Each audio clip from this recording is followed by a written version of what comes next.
Honest review between Mitsubishi Mirage G4 and Toyota Vios XLE. Yo, what's up guys? EK Broking here. At ang pag-usapan natin sa video ito ay tungkol sa dalawang sasakyan, at ito ay same sedan, same Japanese brand, same na meron akong personal na karanasan. Kung ano man ang nagiging karanasan mo sa mga sasakyang ito, disclaimer po, walang halong paninira. Ito ay base lamang sa aking opinion. At dito tayo sa usaping quality, performance, and personal experience. Kaya kung ikaw ay baguhan sa YouTube channel, welcome. Kung ikaw ay datihan, welcome back and stay tuned.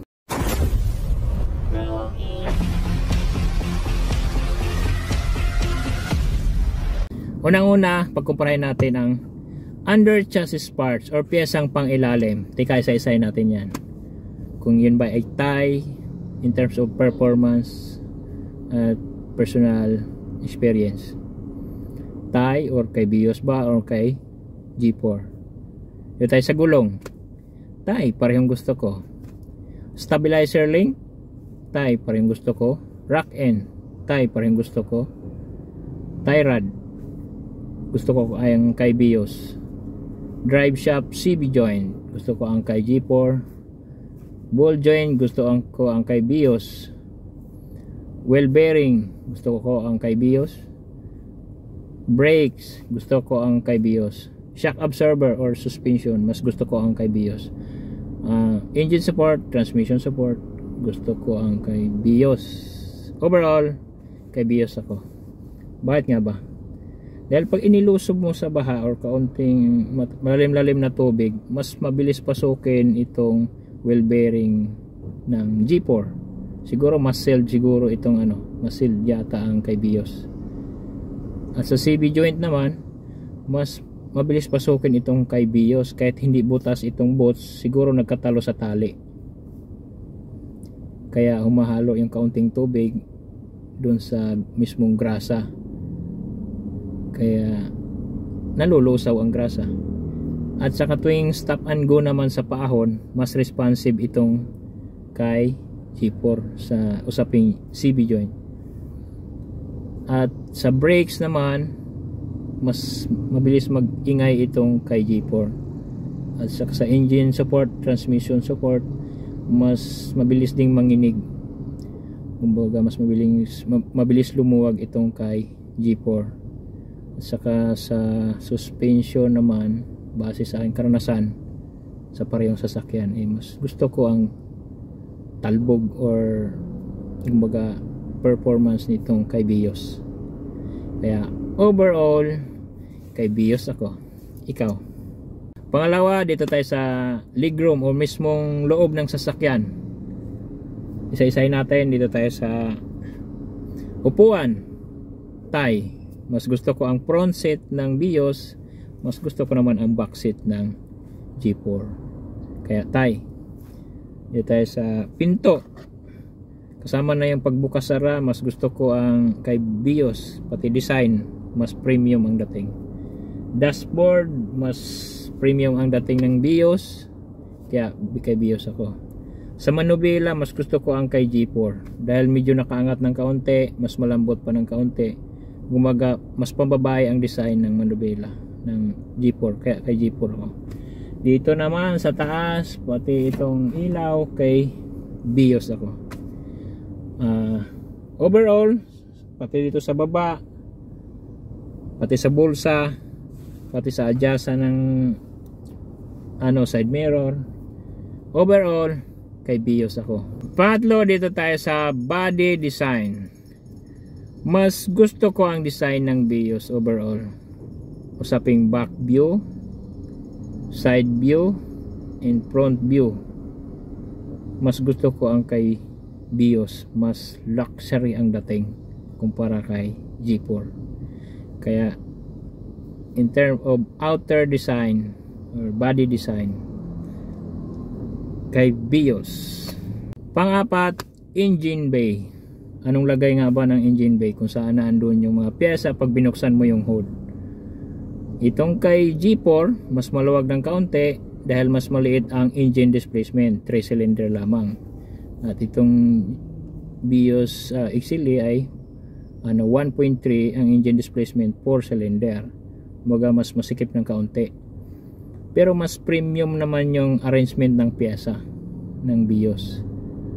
Kumbaga overall yung pagkalagay kung saan nakalagay yung engine, yung makina, transmission, yung alternator, compressor, radiator or baterya, yung kumbaga yung arrangement ng pyesa mas premium ang kay BIOS tingnan.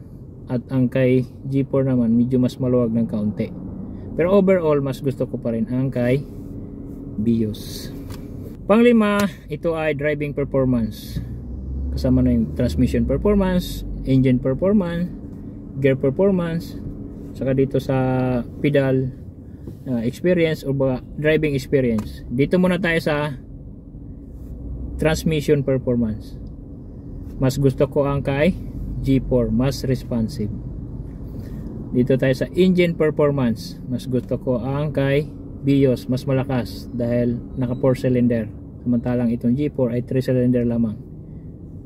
Sa gas consumption, kay G4 mas matipid. Gear performance, gusto ko ang kay BIOS dahil pag i-low gear mo, pwede mo ihataw manual mode. Pwede ka magsigunda, tercera, pipitik-pitik plus minus kumbaga. Tapos dito sa pedal experience naman, mas gusto ko ang kay BIOS, mas magaan pagdating sa traffic. Mas hindi ka ganun ka pagod. Kumbaga hindi masyadong mapapagod ang paa mo. Pambabae kumbaga kumpara sa G4, mas advanced yung RPM, mas mabigat kontrahin yung preno pag tuwing nasa traffic. Sa uphill naman, paahon, mas gusto ko ang kay G4 dahil mas responsive yung kanyang low gear. Although isa lang ang low gear noon, ay hindi, kumbaga hindi manual mode, kumbaga ano siya, one downshift lang pag paahon, pero mas responsive, mas okay siya pagdating sa stop and go. Dito naman kay BIOS, mas panganib sa akin pag stop and go pag ikaw ay naka primera or naka downshift ng primera para iahon tapos stop and go. Unless kung ihahataw yung diretso, hindi mag stop and go, malakas ang BIOS. Kaya overall driving experience or driving performance ng isang sasakyan, mas gusto ko ang kay BIOS. Kaya overall i-rate ko out of 10 si BIOS 9 at itong kay G4 maybe 7 or 8, basta ahead ang BIOS. Mas gusto ko ang kay BIOS overall. Ikaw, alin ang mas gusto mo?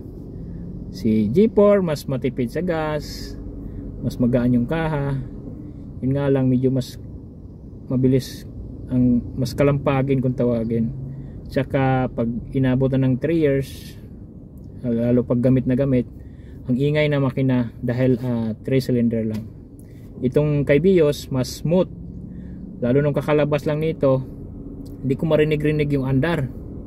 Kaya kumbaga nandun sa pakiramdam na lang ng paa, talagang smooth na smooth ang BIOS. Kaya overall kay BIOS talaga ako.